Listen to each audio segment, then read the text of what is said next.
Queridos, esse texto que a gente acabou de ler é uma advertência e uma palavra de Jesus ao pastor da igreja de Éfeso. A carta de Apocalipse, ou o livro, como você queira chamar, ele é a revelação do fim das coisas e também, por que não dizer, do princípio delas. E hoje, nessa celebração de ceia, a palavra que o Senhor ele me trouxe ao coração é voltando à prática das primeiras obras. Voltando a praticar as primeiras obras. Você se lembra quando você se converteu? Você se lembra quando você chorou a primeira vez sentindo o Espírito Santo? Você se lembra quando você foi pregar pela primeira vez? Você se lembra quando você foi batizado pelo Espírito Santo, quando você falou em línguas pela primeira vez? Você se lembra quando você conseguiu ganhar a primeira alma para Jesus? E aí o Senhor, com toda essa trajetória que nós percorremos, e com tantas coisas acontecendo, e a gente tem crescido para a glória de Deus, o Senhor ele deu essa palavra para mim nessa noite. Ele falou assim, lembre-se das práticas das primeiras obras. E aqui, querido, quando a gente vai lendo esse texto, Jesus ele vai falar algumas coisas para a igreja, a intermédio do pastor dessa igreja, o anjo da igreja. E diz assim, eu conheço suas obras, eu conheço o seu trabalho árduo, eu sei da perseverança, porque a igreja de Éfeso era uma igreja fundada por Priscila e Áquila. Há quem diga que Éfeso foi fundado por Paulo, mas isso teologicamente não é correto. Não foi Paulo que fundou a igreja em Éfeso. Quem fundou a igreja em Éfeso foi Priscila e Áquila, discípulos do apóstolo Paulo. E depois essa igreja fundada por Priscila e Áquila começa a receber instruções, diga comigo, instruções, desse apóstolo chamado Paulo. É interessante a gente ver que a igreja de Éfeso ela cresce rapidamente. Por quê? Porque a igreja de Éfeso era uma igreja evangelística, era uma igreja que tinha como característica, a característica de Paulo, anunciar aos gentios, pregar de maneira veemente, anunciar o evangelho. Então ela se torna uma igreja evangelística e ela tem um foco muito forte na pregação, na exposição das escrituras, se tornando um modelo para todas as igrejas.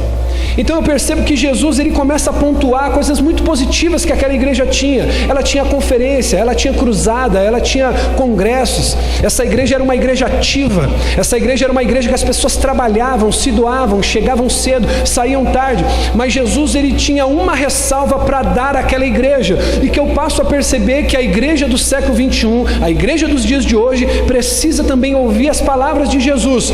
Tenho, porém, contra ti que abandonaste o seu primeiro amor. E nós precisamos entender, querido, que quando Jesus está dizendo isso, implica em algo muito poderoso. A igreja de Éfeso, ela perdeu o primeiro amor. Diga comigo, perdeu.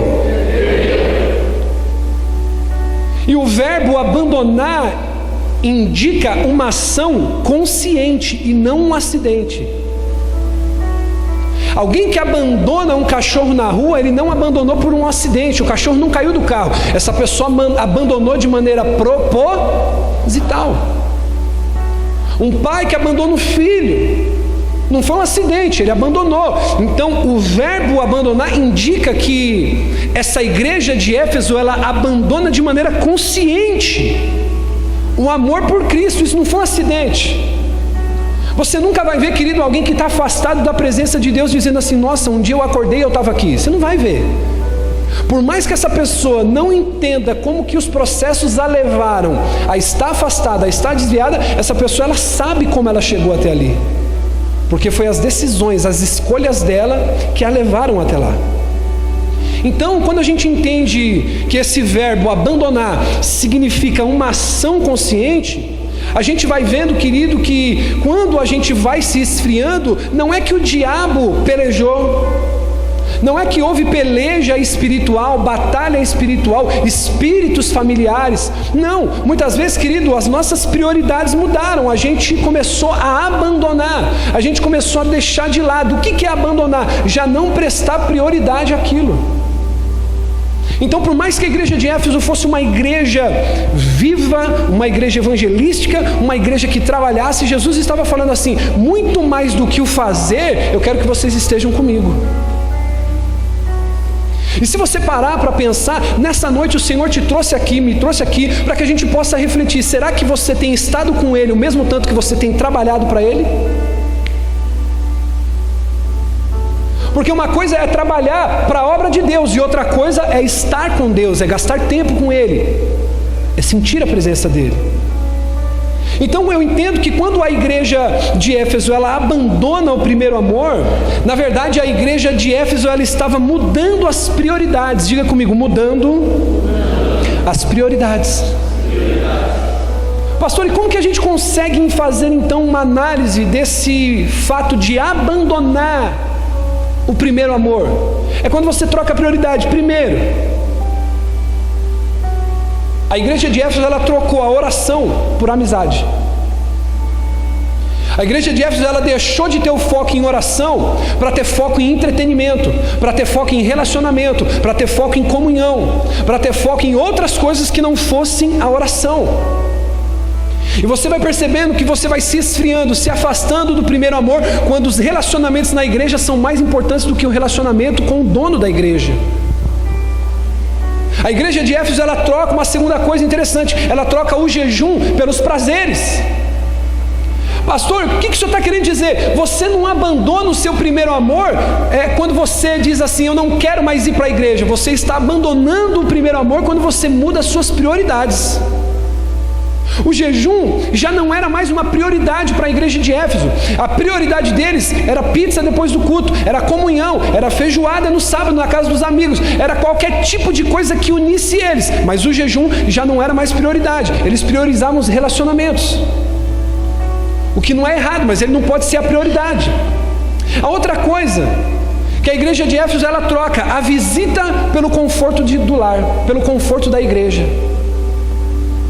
Então você começa a perceber que quando você perde a prioridade da oração, quando você perde a prioridade do jejum, quando você perde a prioridade da visita, de visitar alguém, de dar uma palavra a alguém. Deixa eu te fazer uma pergunta aqui nessa noite. Qual foi a última vez que você visitou alguém, que você pegou o telefone, não um WhatsApp, que é muito hoje corriqueiro, muito genérico, mas você ligou para alguém, você falou, eu estou ligando aqui para você, para deixar um abraço para você, deixar um beijo no seu coração, dizer que você é importante, eu estou te esperando no culto no domingo, olha, você é uma bênção, eu estou ligando para saber se está tudo bem. A igreja de Éfeso ela vai abandonando o primeiro amor, quando ela troca as visitas, ela troca a evangelização pelo conforto da igreja, o conforto do lar. Deixa eu dizer para você, querido, é muito bom congregar numa igreja como essa.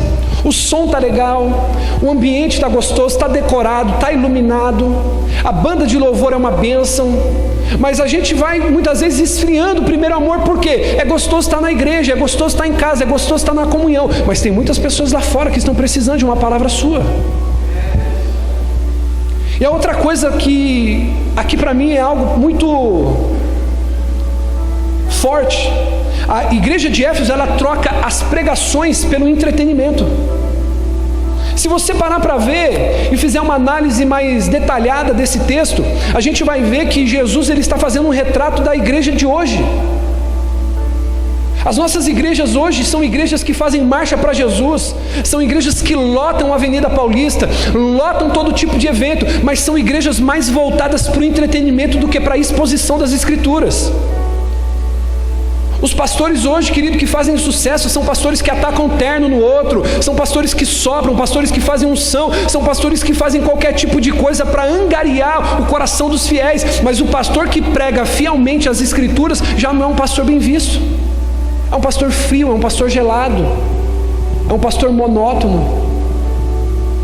E a gente vai vendo, querido, que cada vez mais as pessoas elas querem moldar o culto ao gosto delas, e não moldar o culto que agrade a Deus. Então tudo isso vai levando, querido, ao diagnóstico de que Jesus vai dizendo, vocês trabalham muito, as cruzadas de vocês são poderosas, as conferências são bacanas, o povo vem, mas e o resultado de quando o povo vai para casa? Porque avivamento não é você cair na igreja, é você ficar de pé lá fora no mundo. Então nós precisamos entender o conceito e os valores para onde nós estamos indo. Talvez você está aqui hoje, só que você já abandonou o primeiro amor, porque as suas prioridades mudaram. Você vem para o culto, você dizima, você oferta, você canta, você toca, você fica na porta, você entrega envelope, você é um obreiro, mas o primeiro amor já se foi a tempo. Por quê? Porque a prioridade da sua vida mudou. Só que tem uma palavra de Deus para mim e para você nessa noite. Ele diz assim: arrepende-te e volta à prática das primeiras obras. Pastor, como que eu posso fazer para saber se eu abandonei o primeiro amor? É fácil. Quando Deus deixa de ser prioridade, nós abandonamos as coisas dele e o abandonamos. Quer que eu te prove? Lembra do filho pródigo? A casa do pai já não era uma prioridade. Falou: pai, me dá tudo que é meu. Posso falar isso aqui? Tem gente que vem para a igreja, pastora Rosa, igual o filho pródigo. Por isso, querido, nós temos muitos pastores, amigos aqui que fazem campanha. Eu quero que você entenda quando eu falo de campanha. Porque tem muita gente, querido, que vem para a igreja querer só o que o pai pode dar, mas o foco dele não é a casa, o foco é os prazeres. Ele só quer a herança que o pai tem para dar, para ele desfrutar lá fora dos prazeres. O foco do filho pródigo nunca foi o pai. O foco do filho pródigo sempre foi o quê? A herança que o pai podia dar. Então nós temos que reavaliar o que nos traz, o que nos move a estar num ambiente como esse. A herança ou a presença? Estar com o pai deixou de ser uma prioridade. A prioridade desse filho era conhecer os prazeres. A casa do pai já não atraía mais o filho pródigo. Pastor, qual é o indício de que eu já estou perdendo o primeiro amor? É quando você vem por causa do cargo que você ocupa no altar. É que você vem para a igreja por causa da sua escala no louvor, por causa da sua escala no obreiro, por causa da sua escala na dança. Você já não vem para estar com o pai, você vem para poder discorrer daquilo que você exerce. Você sabe que você abandonou o amor? Isso aqui vai doer um pouquinho, posso falar? Diga aí antes de falar, diga assim: ai. Você sabe que você abandonou o primeiro amor quando você faz as coisas de Deus só quando dá tempo.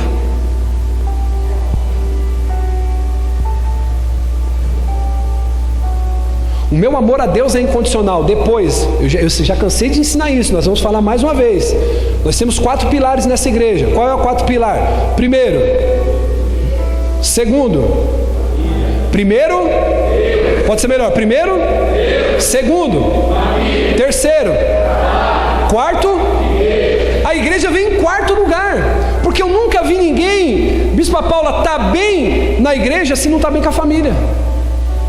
Eu nunca vi uma pessoa congregar e ser uma bênção na igreja que ela congrega se ela não tem um trabalho, não consegue pagar as contas, não consegue colocar comida dentro de casa. Por isso que esse é os nossos pilares, os 4 pilares: Deus, família, trabalho e igreja. Agora você precisa entender uma coisa: Deus é a primazia. A igreja está em quarto por quê? Porque se você cuidar do seu relacionamento com Deus, toda essa cadeia ela vai ser atendida. Então é para isso que nós estamos aqui nessa noite. Diga aleluia. Então o que Jesus vai dizer no versículo 5? Fala: talvez você pode estar aqui essa noite e você está vivendo isso. Você ora quando dá tempo, você jejua quando te dá na telha, você lê a Bíblia como você olha a revista da Avon quando é para fazer um pedido. Mas o Senhor ele está dizendo assim: olha, por mais que você seja ativo na obra, por mais que você faça, por mais que você execute, por mais que você seja perseverante, eu só tenho uma coisa contra ti: que você abandonou o primeiro amor. Pastor, qual é uma outra característica de alguém que abandona o primeiro amor? Lembra quando você estava no primeiro amor? Se alguém falasse para você assim: ó, nós vai fazer a campanha dos 7 mergulhos de Naamã, você vai pular 7 vezes lá dentro da piscina. Irmão, você queria pular 14. Você não questionava. O pastor falava para você assim: olha, não faça tal coisa, não vá para tal lugar. Você tinha temor, você falava: eu não vou. Por quê? Porque o pastor falou. Oh, mas tu é bobo, o pastor manda na tua vida. Não, o pastor não manda na minha vida, mas ele é um homem de Deus, ele falou para eu não fazer, eu não vou fazer. Por quê? Primeiro amor. Você não questionava, você acreditava. E aí Jesus vai dizer, versículo 5: lembre-se aonde caiu. Eu quero que você agora, querido, comece a trazer à memória quando foi que você começou a trocar prioridade por urgência na sua vida. Eu conversava com o pastor Marcos recentemente, a gente falava muito sobre isso, né, pastor? A gente tem facilidade de trocar o que é importante pelo que é urgente. A minha família não é urgente. Diga comigo: a minha família Não é urgente, ela é importante. Porque uma coisa se torna urgente quando a gente não dá devida importância. Então, quando você tem uma urgência em alguma área, é porque você não deu a devida importância para aquilo. Olha para o teu irmão e diga assim: Deus está falando, pega aí o que é para você pegar. Então ele diz: lembra onde você caiu. Se você puxar aí no HD, tem alguns HD aí que tem 10 GB, outros tem 1 tera, né? Principalmente o HD de mulher é melhor que o nosso. Elas lembram de umas coisas, irmão. A gente sempre perde, já parou para ver? A gente sempre perde na hora da libertação, porque aqui nessa igreja marido e mulher não discute. Diga aleluia. Diga aqui, marido e mulher não discute. Tem culto de libertação, é diferente. Amém? Aqui não tem discussão, é culto de libertação. E a gente sempre perde, porque o HD da mulher, irmão, às vezes você vai falar de uma coisa que aconteceu semana passada, ela fala: é porque você lembra, a gente ainda namorava, você foi me buscar na escola, aí você atrasou, e depois daquele dia lá minha vida nunca mais foi a mesma. Fala: meu Deus, o que ele está querendo dizer para você aqui, ó, lembra onde você caiu. Posso dizer uma coisa para você, irmão? A queda na minha vida, na sua vida, muitas vezes não é só cometer o que é errado, é deixar de fazer o que é certo. Você sabia disso? Porque tem gente que fala assim: poxa, pequei, fiz tal coisa, caí. Não, mas quando Deus te chama para algo, quando Deus te chama para ser alguém, e você deixa de fazer aquilo que Ele te chamou, é uma maneira de pecar e cair também. Então Ele está dizendo: lembre-se onde você caiu, se arrependa e volte a praticar as obras que você praticava no princípio. A primeira queda que a gente costuma ter, sabe qual que é, pastor Leandro? É quando a gente para de aprender, porque o cristão que parou de aprender, ele parou de crescer. Quando a gente para de se arrepender, a gente para de crescer. Nós tivemos recentemente, querido, algumas orações aqui na sexta-feira, e o meu coração ele vai indo, pendendo para o arrependimento, orar pelos pecados de quem está no altar, orar pelos pecados dos obreiros, orar pelos pecados dos pastores, orar pelos pecados. Irmão, qual foi a última vez que nós nos quebrantamos em arrependimento? Não tem culto melhor para falar sobre arrependimento do que o culto de ceia. Talvez, querido, o diabo está te apurrinhando com uma marreta, dia após dia, te batendo violentamente, por causa de algum erro que você cometeu. É porque você ainda não experimentou pedir perdão de maneira arrependida dos seus pecados. O Senhor está ministrando alguns corações aqui essa noite.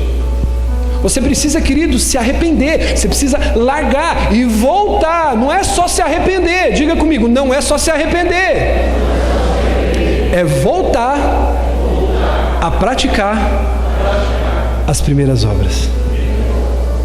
Você lembra quando você se converteu? Uma característica de um novo convertido: ele não podia ver um papagaio, um cachorro na rua, um teco-teco. Ele falava: vamos para a igreja, Jesus é bom, sim ou não? Deixa eu te perguntar, qual foi a última vez que você falou de Jesus para alguém, irmão?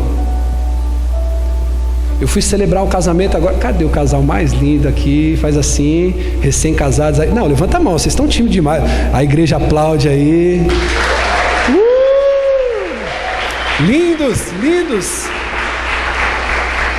Irmão, eu tomei... Como que é o nome daquela moça que fica tomando conta dos detalhes da festa lá? Cerimonialista, né?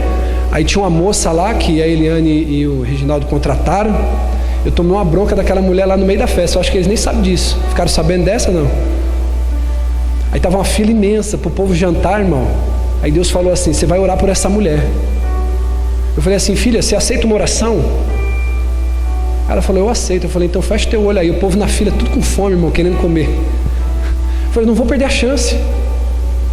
Não perdi.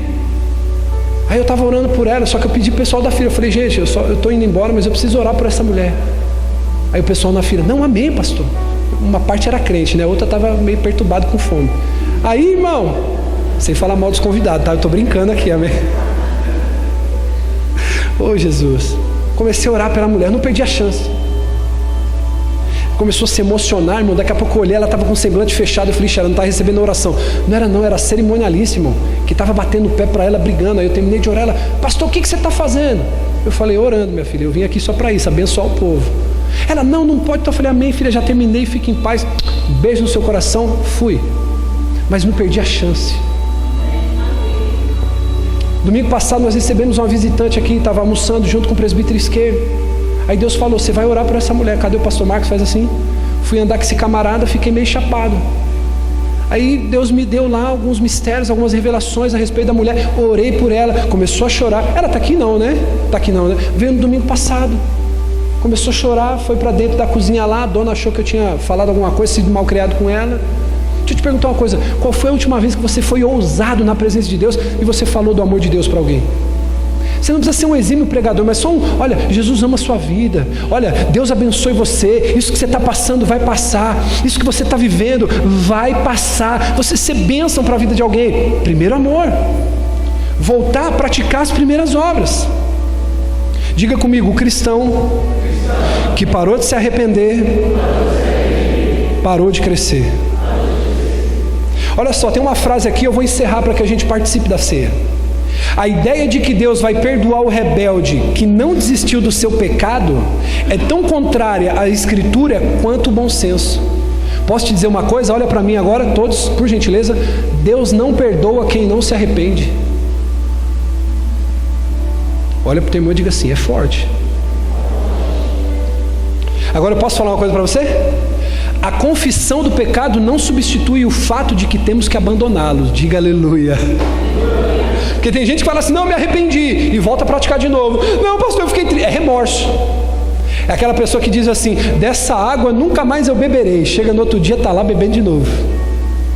Quem aqui já foi do mundo já e teve aqueles, como é que fala, no outro dia que você bebe bastante, no outro dia você fica com o quê?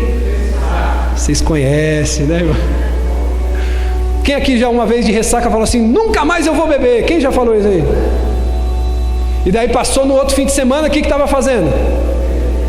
Está repreendido isso aí na sua vida, na minha vida, irmão. Falou, não, eu vou me arrepender, eu não vou pecar mais. E a prova de que eu estou arrependido é que eu não vou voltar mais a praticar.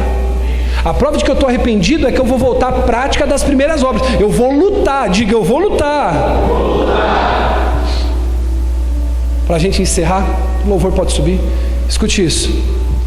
Antes do louvor subir, todo mundo quietinho, escute isso. Anote aí no seu celular, onde você puder. Os pecados ocultados pelos homens nunca serão cancelados por Deus. Os pecados ocultados pelos homens nunca serão cancelados por Deus. E para encerrar, pode subir o louvor agora?